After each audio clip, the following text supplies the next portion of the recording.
એટલે મહારાજને કહ્યું કે મહારાજ આમાં મારો કઈ વાંક નથી, હું 7 દિવસ મુક્તાનંદ સ્વામીની સાથે ન બોલ્યો, એમાં મારો બિલકુલ વાંક નથી. મહારાજ કે તો કોનો વાંક છે? તમે જ નથી બોલ્યા, તમારો જ વાંક કહેવાય ને. એટલે શ્રીજી મહારાજને તરત જ બ્રહ્માનંદ સ્વામી છે એ સંભળાવે છે. શું સંભળાવે છે ત્યાં આગળ કે પછી બ્રહ્મ મુનિ બોલ્યા વાણી, તમે સાંભળો સારંગ પાણી. પછી બ્રહ્મ મુનિ બોલ્યા વાણી, તમે સાંભળો સારંગ પાણી. નથી મારો એમાં કોઈ વાંક, હું તો છું સત્સંગ મારા. પણ માંદો પડ્યો હતો ત્યારે, સૌએ આવરદા દીધી ત્યારે. કોઈ બાની હશે વઢકારી, જાણું બલ્લા જેવી હોય થારી. તેની આયુષ્યના દિન સાત, આમે ભોગવ્યા નર ભ્રાત. થયો ભૂમિમાં એથી બગાડ, ઉપજ્યું ઈર્ષા તણું જાળ. મહારાજને જવાબ આપ્યો કે મહારાજ આમ તો મારી આવરદા પૂરી થઈ ગયેલી, પણ કોઈ વટકારી બાઈ એની આવરદાના, કારણ કે બે બેઠેલા પુરુષો બેઠેલા, સ્ત્રીઓ સભામાં બેઠેલી હતી, કોઈ વટકારી બાઈ હતી એની આવરદાના 7 દિવસ અમે સહન કર્યા. બાકી હું કોઈ દિવસ થોડો મુક્તાનંદ સ્વામી સાથે ન બોલું. કોકની આવી આવરદા આવી ગઈ હોય એમાં મારો થોડો કંઈક વાંક રહેલો છે, એમ કરીને બ્રહ્માનંદ સ્વામી મહારાજને સરસ જવાબ આપે છે. અને મહારાજમાં બ્રહ્માનંદ સ્વામી બહુ પ્રસન્ન થયા.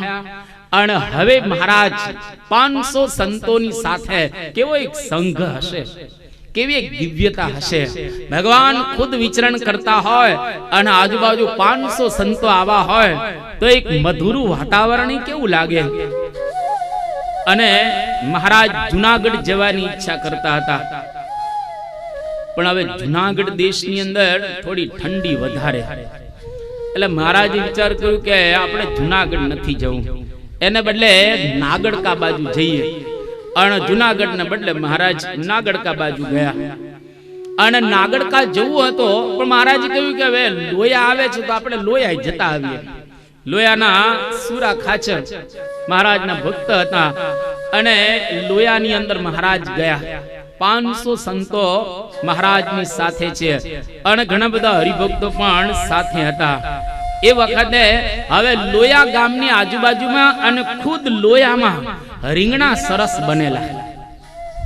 સતાનંદ સ્વામી એનું વર્ણન કરે છે કે ગ્રામે તસ્મિન વાટિકા વૃતાંકાદીની ભૂરિશ ગ્રામીણા આહરંતિ સ્મ તસ્મે શાકાની ચાન્વહં. ઓ ફર્સ્ટ ક્લાસ કુણા કુણા રીંગણા બધાના ખેતરમાં પાકેલા હતા. એટલે બધાને વિચાર થયો કે મહારાજની હાજરીમાં આપણે જરા રીંગણાનો ઉત્સવ કરીએ, શાકોત્સવ, રીંગણાનું શાક બનાવીએ અને ઉત્સવ કરીએ. અને મહારાજને પણ આજે ઉલટ આવી ગઈ હતી. તો જુદા જુદા હરિભક્તો પોતપોતાની વાડીમાંથી ને ઇધર ઉધરથી રીંગણા લાવ્યા. અને કેટલા રીંગણા લાવ્યા? 60 મણ રીંગણા લાવ્યા. બધાની ઈચ્છા થઈ ગઈ કે આપણે તો ઘરના માણસો દ્વારા રીંગણાના શાક દરરોજ ખાઈએ છીએ, પણ આજે પૂર્ણ પુરુષોત્તમ ભગવાન સ્વામિનારાયણ આ રીંગણાનું શાક બનાવે તો આનંદ થઈ જાય. એટલે બધાએ ઈચ્છા કરી કે મહારાજ તમે જ રીંગણાનું શાક બનાવો. અને આમે મહારાજ બ્રાહ્મણ તો ખરા ને, મહારાજ બ્રાહ્મણ હોય એટલે રસોઈ કરતા તો સ્વાભાવિક રીતે આવડે જ. મહારાજ કે સારું, બધાનો ભાવ છે તો આપણે રીંગણાનું શાક બનાવીએ. 60 મણ રીંગણા. મહારાજ કે વઘાર માં આપણે તેલ નથી નાખવું, ઘી લાવો અને એમાં ચોખ્ખું ઘી, ડાલડા નહીં, ચોખા ઘી મંગાવ્યા મહારાજે. અને કેટલું ઘી મંગાવ્યું તો કે 12 મણ ઘી લાવો. 60 મણ રીંગણા અને 12 મણ ઘી, એટલે ઘીમાં તરે જ ને રીંગણા. 12 મણ ઘી એટલે કેટલું ગણાય? આટલું બધું ઘીનો એક ડબ્બો બરાબર છે, પણ 12 મણ ઘી મહારાજ મંગાવ્યો. અને ખુદ ભગવાન પોતે કછોટો વાળી અને આ રીંગણાનું શાક બનાવવા બેઠા છે. હાથમાં એકદમ તબેતો રહેલો છે. અને હવે હળદર નાખવાની હોય, મરચું નાખવાનું હોય, મીઠું નાખવાનું હોય, મરી મસાલા અન્ય નાખવાના હોય, એટલે સ્વાભાવિક રીતે હાથ તો બધા બગડે જ. અને હાથ બગડે લૂછવાના ક્યાં હોય? ધોતી જ લૂછવાના હોય ને. એટલે મહારાજનું ધોતિયું પીળું થઈ ગયેલું. અને મહારાજ એકદમ આમ તો પોતે ભગવાન અને ઉત્તર બાજુથી આવેલા, આમ તો ભૈયા જેવા લાગે ને. ઉત્તર બાજુ બધા ભૈયા જ રહેતા હોય, એટલે આમ જરા ભૈયા જેવા બની ગયેલા મહારાજ. અને બધા હરિભક્તો પણ આજુબાજુ ગોઠવાઈ ગયેલા આ લીલા જોવા માટે. અને વખતે પ્રેમાનંદ સ્વામી સાથે હતા. પ્રેમાનંદ સ્વામીએ પદ બનાવ્યું કે વળી વખાણું લીલા લોયા ગામની. સંપ્રદાયમાં બહુ પ્રસિદ્ધ આ પદ રહેલું છે. અને બધા હરિભક્તો ખુશ થઈ ગયા કે આજે આપણને આવી એક લીલાનો લાભ મળ્યો. અને કેવું ત્યાં આગળ વાતાવરણ રહેલું છે, પ્રેમાનંદ સ્વામી વર્ણન કરે છે પોતાના આ કાવ્યની અંદર કે વડી વખાણું લીલા લોયા ગામની, સુણતા શ્રવણે પાતક પ્રલય થાય જો. વડી વખાણું લીલા લોયા ગામની, સુણતા શ્રવણે પાતક પ્રલય થાય જો. વડી વખાણું લીલા લોયા ગામની, સુણતા શ્રવણે પાતક પ્રલય થાય જો. વડી વખાણું લીલા લોયા ગામની, સુણતા શ્રવણે પાતક પ્રલય થાય જો.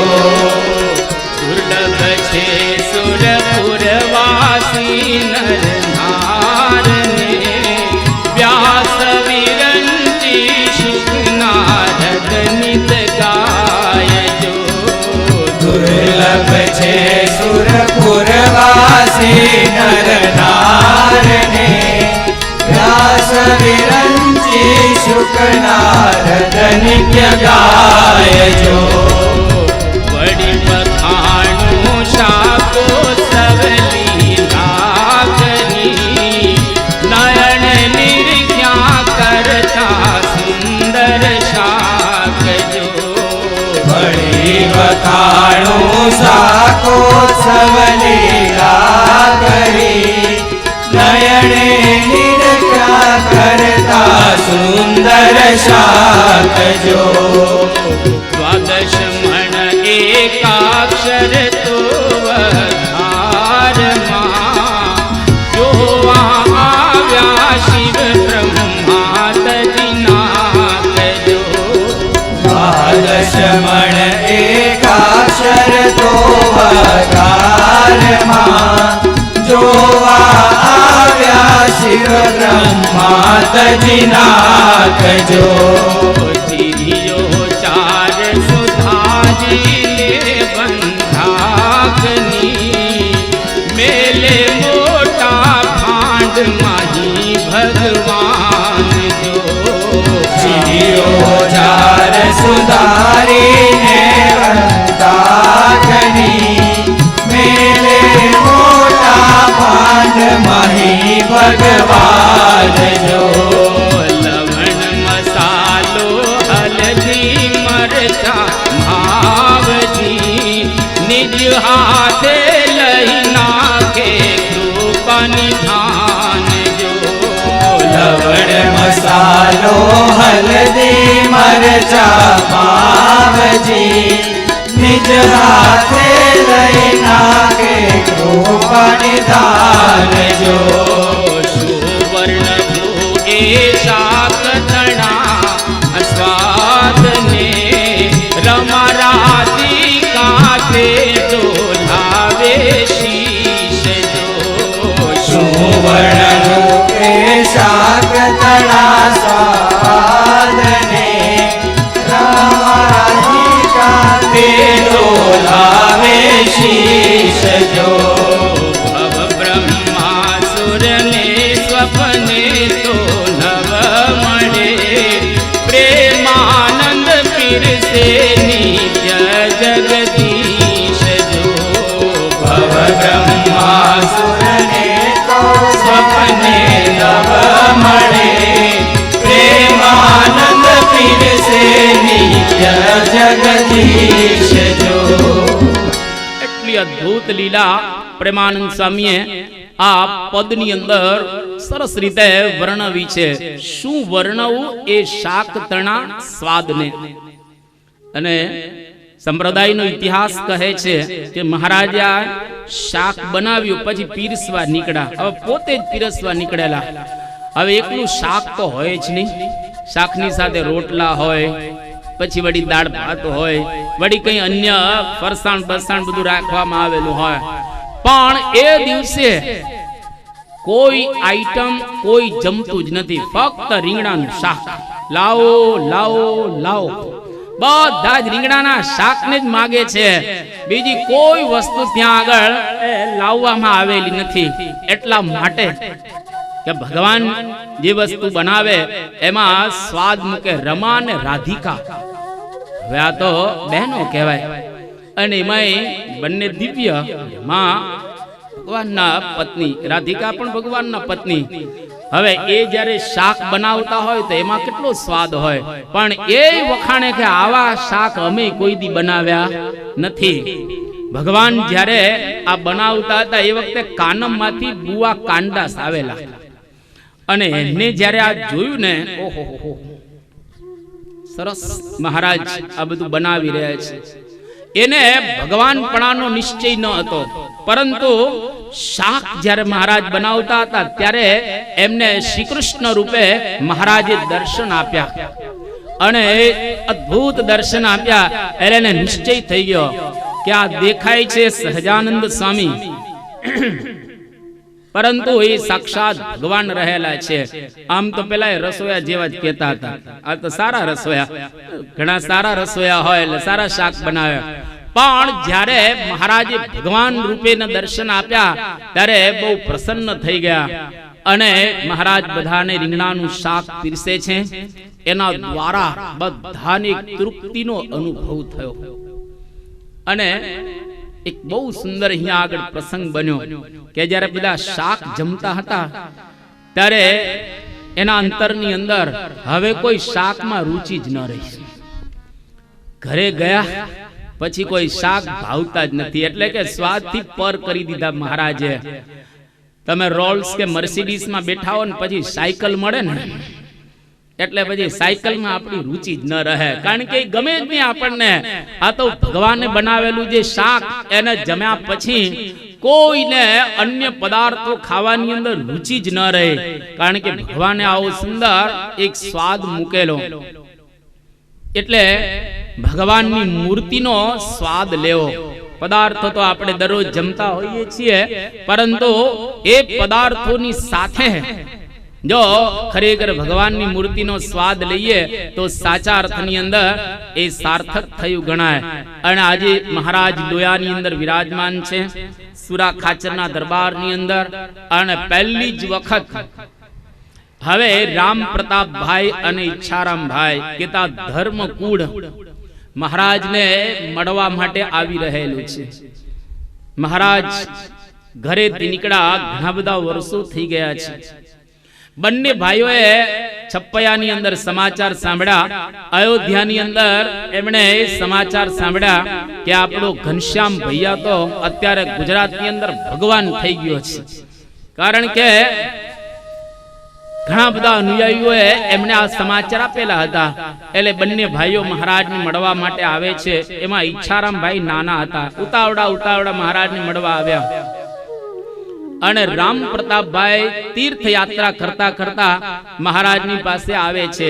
ઈચ્છારામભાઈ જ્યારે આવ્યા ત્યારે શ્રી હરિ કહેતા ભગવાન સ્વામિનારાયણ શ્રી સંઘા પટેલના ઘરે વિરાજમાન હતા. અણમુક્તાનંદ સ્વામી ઈચ્છારામભાઈ જે નાના હતા એને લઈ અને મહારાજની પાસે જાય છે કે મહારાજ આ તમારા નાના ઈચ્છારામભાઈ. મહારાજ કે આ કોણ છે? એને લઈ જાઓ અહીંયા આગળથી. મહારાજ બિલકુલ રુચિ બતાવતા નથી. અને ઈચ્છારામભાઈ બહુ જ રડવા લાગ્યા. અને ઘનશ્યામ ભૈયાના શ્રીજી મહારાજના એમણે ચરણ પકડતા પકડતા ખૂબ રુદન કર્યું. અને પછી મહારાજ ઈચ્છારામભાઈની સાથે થોડો વાર્તાલાપ કરે છે. એ દરમિયાન રામ પ્રતાપભાઈ તો હજુ દૂર છે. અને પછી 5 દિવસ પછી રામ પ્રતાપભાઈ મહારાજને ત્યાં આગળ લોયાની અંદર મળે છે. અને બંને ભાઈઓ એમના જે ધર્મપત્નીઓ હતા એ બધું જ ધર્મકૂળ આજે શ્રીજી મહારાજને પહેલી વખત લોયાની અંદર મળે છે. અને મહારાજને તો કોઈ પોતાનું કુળ હતું નહીં. કારણ કે મહારાજે અંત્યના 21મા વચનામૃતની અંદર આ વાતની દ્રઢાવી કે અમારું કુળ કયો? તો કે ભક્ત કુળ એ અમારું કુળ છે. સાચા જે વૈષ્ણવો હોય એ જ અમારી નાત, એ જ અમારી જાત રહેલી છે. પણ સ્થૂળ દ્રષ્ટિએ આ ઈચ્છારામભાઈ અને રામ પ્રતાપભાઈ મહારાજને મળે છે. અને ત્યાંથી મહારાજ થોડી લીલાઓ કરી અને હવે પંચાળાની અંદર મહારાજ પધારે છે. પંચાળાની અંદર મહારાજ આવ્યા. ત્યાં આગળ જીનાભાઈ હતા અને બહુ જ ભક્તરાજ. એમના દરબારની અંદર મહારાજનો ઉતારો હતો.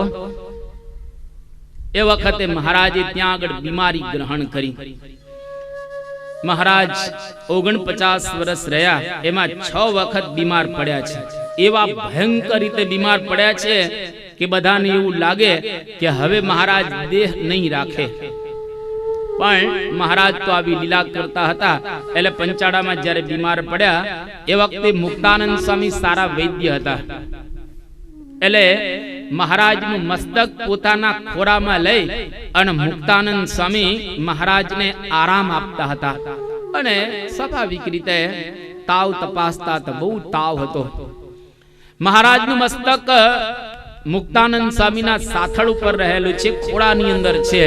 અને મુક્તાનંદ સ્વામીની આંખમાંથી આમ દળદળ આંસુ જાય છે. અને એ આંસુ શ્રીજી મહારાજના મુખારવિંદ ઉપર પડે છે. એટલે મહારાજે આંખ ખોલી અને જોયું તો મુક્તાનંદ સ્વામી રડતા હતા. મુક્તાનંદ સ્વામી મહારાજથી બહુ મોટા હતા, 22 વર્ષ. મહારાજ એને પોતાના ગુરુ સમાન માનતા હતા.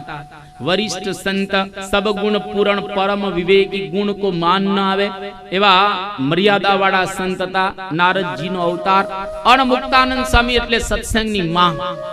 અને આવા સંતને રડતા જોઈ અને મહારાજ આંખ ખોલે છે કે સ્વામી કેમ રડો છો? કે મહારાજ રડે જ ને. કે કેમ? તો કે તમે આવા બીમાર પડ્યા છો, કદાચ સંભવ છે કે આપ દેહ છોડી દો. અને જો આપ દેહ છોડી દેશો તો 5, 25 કે 50 અમે તમારા મળેલા સંતો છીએ ત્યાં સુધી તમારું નામ પૃથ્વી પર રહેશે. અને જ્યારે અમે જશો થોડાક હરિભક્તો એ બધા જ્યાં સુધી હશે ત્યાં સુધી તમારું નામ આ પૃથ્વી પર રહેશે.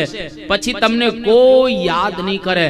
અને આવા પૂર્ણ પુરુષોત્તમ નારાયણ સર્વ અવતારના અવતારી આલોકની અંદર પ્રગટ થયા, જેની કોઈ અહીંયા આગળ નામ નિશાની નહીં રહે. એટલા માટે મહારાજ મને રડવું આવે છે. મહારાજ કે એવું છે તો અમે આજે 3 સંકલ્પ કરીએ છીએ. અને મહારાજ 3 સંકલ્પ કરે છે. કયા 3 સંકલ્પ? શતાનંદ સ્વામી કે ધ્યુત્વાવતારં યત કાર્યં તત્કૃતં સકલં કિલ તથાપિ ભાવિનામ ઋણામ કાર્યમ કિંચિદિતં मया एवं विचार्य भगवान सर्वेषां सनृणां भूमि व्यचिन्तयद्हितं त्रेधा दया वात्सल्य वारिधि। महाराज ત્રણ સંકલ્પ અહીંયા આગળ કરે છે. પહેલો સંકલ્પ મહારાજ કહે હવે અમારે બીમારી દૂર કરી દેવી છે. મૂકો આંધણ જલેબીના આંધણ મૂકો, હવે અમારે ખાવી છે. અરે મહારાજ બીમાર તો મૂકો આંધણ જલેબીના, આ બીમારી અમારે હવે ઠેલી દેવી છે અને જલેબીના આંધણ મુકાવ્યા. ત્રણ સંકલ્પ મહારાજ કરે છે. પહેલો સંકલ્પ કે આ સંપ્રદાયની વ્યવસ્થા માટે આપણા મંદિરો સરસ રીતે સચવાય, આપણો આખો સત્સંગ બરાબર સચવાય એના માટે આચાર્ય અમારે બનાવવા છે. આ પહેલો સંકલ્પ. બીજો સંકલ્પ મહારાજ કહે યાવત ચંદ્ર દિવાકરો, જ્યાં સુધી સૂર્ય અને ચંદ્ર નારાયણ તપતા રહે આ પૃથ્વી ઉપર ત્યાં સુધી અમારી વિશુદ્ધ ઉપાસના આ દુનિયા ઉપર હંમેશને માટે રહે, એટલા માટે અમારે મંદિરો બાંધવા છે. આ બીજો સંકલ્પ. અને ત્રીજો સંકલ્પ અમારે શાસ્ત્રો બનાવવા છે, જેથી કરી અને મંદિરમાં વિરાજમાન જે દેવ એ દેવનો મહિમા સારી રીતે ગાઈ શકે. આ ત્રણ સંકલ્પ મહારાજે કર્યા. પહેલો સંકલ્પ આચાર્ય બનાવવા, બીજો સંકલ્પ મંદિરો બનાવવા, ત્રીજો સંકલ્પ શાસ્ત્ર બનાવવા. એમાં મહારાજ પછી પહેલો સંકલ્પ હવે સિદ્ધ કરી રહેલા છે કે મંદિરો બનાવવા. પ્રારંભ ક્યાંથી કરવો? તો મહારાજને યાદ આવ્યું કે બદ્રિક આશ્રમમાં અમે જ્યારે ગયા હતા ત્યારે નરનારાયણ ઋષિએ અમારું બહુ જ સ્વાગત કરેલું અને અમને બહુ સારી રીતે ત્યાં આગળ રાખેલા હતા. એટલે પહેલા અમારે નરનારાયણ દેવ પધરાવા છે. એમ કરીને મહારાજ હવે જગ્યા શોધી રહેલા છે અને એ સંજોગોની અંદર હવે અમદાવાદ મહારાજ પધારે છે. અને અમદાવાદ માણકી ઘોડી ઉપર મહારાજ બેસી અને જ્યારે પધાર્યા એ વખતે માણકી ઘોડી અમદાવાદની અંદર આવે છે. અને ત્યાં હવે મિસ્ટર એરણ સાહેબ અને અન્ય જે બધા અંગ્રેજો હતા એ મહારાજ પ્રત્યે જરા ભાવના ધરાવતા હતા. એનું કારણ એટલું જ હતું કે ભગવાન સ્વામિનારાયણનું કામ કચ્છ, ગુજરાત અને કાઠિયાવાડમાં અદ્ભુત હતું. ચોરી ન કરે લોકો, લૂંટફાટ ન કરે, અને બીજી રીતે પણ મહારાજે સાક્ષરતા અભિયાન પણ ચલાવેલું. અંગ્રેજો બહુ ખુશ હતા. એટલે કે સહજાનંદ સ્વામી આ અમદાવાદની અંદર એકાદું પોતાનું જો સ્થાન કરે તો આપણે જગ્યા આપવી છે. અને એમાં માણકી ઘોડી જ્યાં ઉભી રાખવામાં આવી નવા વાસની અંદર, તો ત્યાં આગળ માણકી ઘોડી આમ જમીન ખોતરવા લાગી. જમીન ખોતરે છે એટલે મહારાજે નક્કી કર્યું કે આ માણકી ઘોડી અહીંયા આગળ ખાતમુહૂર્ત કરી રહી છે. ખાડો ગાળવો પડે ને, આ માણકી જ ખાત કરે છે. હવે અહીંયા આગળ આપણે ખાતમુહૂર્ત કરવાની જરૂરિયાત નથી. બાકી ખાતમુહૂર્ત વિધિ વિધાન પૂર્વક કરવું પડે, પણ માણકી ઘોડીએ જ આ પ્રમાણે ડાબલા દ્વારા જમીન ખોતરી. એટલે મહારાજે નક્કી કર્યું કે હવે આપણે ખાત કરવું ને અહીંયા આગળ મંદિર કરવું છે. અને મિસ્ટર એરણ સાહેબ જ્યાં આગળ શ્રીજી મહારાજને અમદાવાદના સુબાએ ખુરશી ઉપર બેસાડી અને તેલની કડાઈમાં નાખી દેવાનો એક અદ્ભુત ભયંકર સંકલ્પ કરેલો હતો. એવો ભયંકર સંકલ્પ જ્યાં થયો હતો ત્યાં જ શ્રીજી મહારાજને આ મિસ્ટર એરણ સાહેબે ખુરશી પર, અને ચાંદીની ખુરશી હતી એની પર મહારાજને બેસાડ્યા, હાર પહેરાવ્યું, સ્વાગત સરસ રીતે કર્યું અને કહ્યું કે તમે અહીંયા આગળ મંદિર કરો. મહારાજે હિન્દીમાં થોડી વાત કરીને એરણ સાહેબ થોડું ભાંગ્યું ત્યુટું હિન્દી જાણતા હતા, અંગ્રેજ હતા, અહીંયા આગળ આવ્યા અને થોડું હિન્દી જાણતા હતા. મહારાજને હાર ગુલાબનો પહેરાવે છે, મહારાજ પણ એને હાર પહેરાવે છે. અને મહારાજ પછી સાંજે નાના ભાઈ વિપ્ર, કુબેરસિંહ ચોપદાર, રણછોડદાસ ચોકસી, હીરાચંદ ચોકસી, લાલદાસ ગોરા અને દામોદરદાસ, શંભુદાસ, નથુ ભટ્ટ, આ બધા જે હરિભક્તો હતા એ બધાને બોલાવે છે.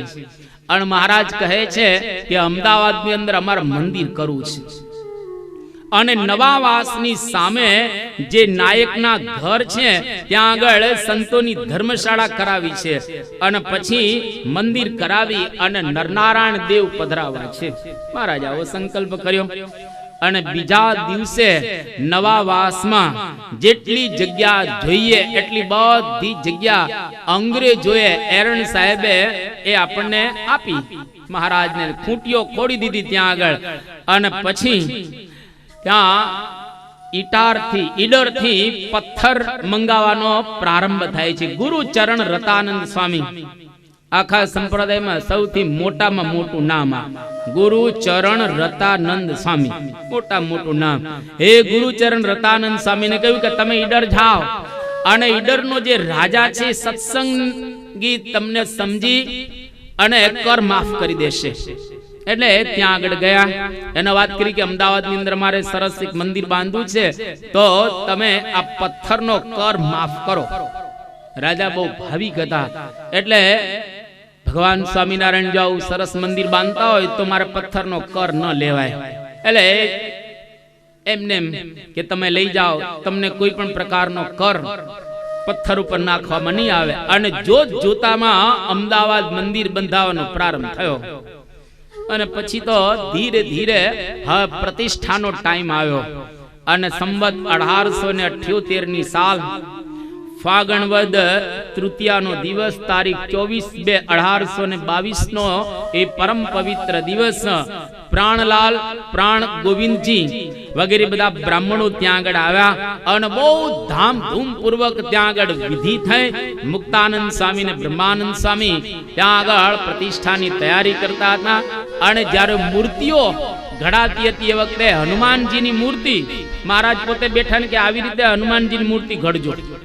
આમ જરા હનુમાનના આપણે વિરાસનમાં ગદામ હોય, વિરાસન ની અંદર બેઠા હોય હનુમાન, મહારાજ એવું બતાવ્યું કે આવી રીતે હનુમાનજી બનાવજો. એવી રીતે હનુમાનજી બનાવ્યા અને ધામધૂમપૂર્વક ત્યાં આગળ પ્રતિષ્ઠા થઈ. અને આખા શ્રીનગરની અંદર અને પંથકમાં એકદમ જય જયકાર થઈ ગયો. પણ પ્રતિષ્ઠાના બીજા દિવસે ત્યાં આનંદાનંદ સ્વામી જેઓ અયોધ્યાની એક છોટી છાવણી ગણાય. અયોધ્યાની આમ તો મોટી છાવણી છે પણ એનું નામ છોટી છે. આ છોટી છાવણીના મહંત હતા અને કેટલાય સાધુઓના એક ગુરુ હતા. એ બધાને ઠુકરાવી અને ભગવાન સ્વામિનારાયણની પાસે આવી અને સાધુ થઈ ગયા રહ્યા હતા. એ આનંદાનંદ સ્વામી ને બોલાવી અને મહારાજ હાર પહેરાવે છે. અન્ય સંતોને પણ મહારાજે હાર પહેરાવ્યા અને કહ્યું કે હવે તમે અહીંયા આગળ રહેજો. નરનારાયણ આ ભરતખંડના એ રાજા એટલે મહારાજ કે પહેલી અમે પ્રતિષ્ઠા એની કરી. અને એ વખતે ત્યાં આગળ નિષ્કુળાનંદ સ્વામી પણ વિરાજમાન હતા. અને પેલા જે બ્રાહ્મણો બધા હવે એ ઘીનું ગાડું ભરી અને ત્યાં આગળ લઈ જતા હતા. ઘીનું ગાડું ભરીને લઈ જતા હોય એટલે સ્વાભાવિક રીતે રોકવા તો પડે ને. એટલે નિષ્કુળાનંદ સ્વામી રોકે છે કે આ ઘી ક્યાં લઈ જાઓ છો પ્રતિષ્ઠાનું. અને પેલો બ્રાહ્મણ નિષ્કુળાનંદ સ્વામીને બટકું ભરે છે, લોહીની ધાર ત્યાં આગળ નીકળે છે.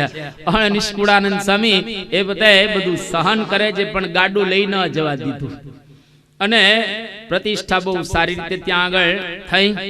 નરનારાયણ દેવ બેઠા એ વખતે મહારાજ નરનારાયણ દેવ જ્યારે પધરાવ્યા ત્યારે બોચાસણના કાશીદાસ મોટા પણ લાભ લેવા માટે આવેલા.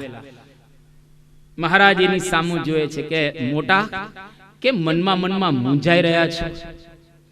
ત્યારે શ્રીજી મહારાજને કહે છે કે મહારાજ તમે તમારી મૂર્તિના પધરાવીના નરનારાયણ દેવ પધરાવ્યા. ત્યારે શ્રીજી મહારાજ કાશીદાસ મોટાને કહે છે કે મોટા મૂંઝાશો નહીં, આ જે નરની મૂર્તિ છે એ અક્ષરનો અંશ છે અને નારાયણની મૂર્તિ છે એ અમારો અર્થાત પુરુષોત્તમ નારાયણનો અંશ છે, એટલે આ બ્રહ્માંડમાં પહેલા અમે અક્ષર પુરુષોત્તમ જ પધરાવેલા છે. એમ મહારાજે આ કાશીદાસ મોટાને નરનારાયણ દ્વારા અમે જ પ્રગટ છીએ એવી વાત ત્યાં આગળ કરી.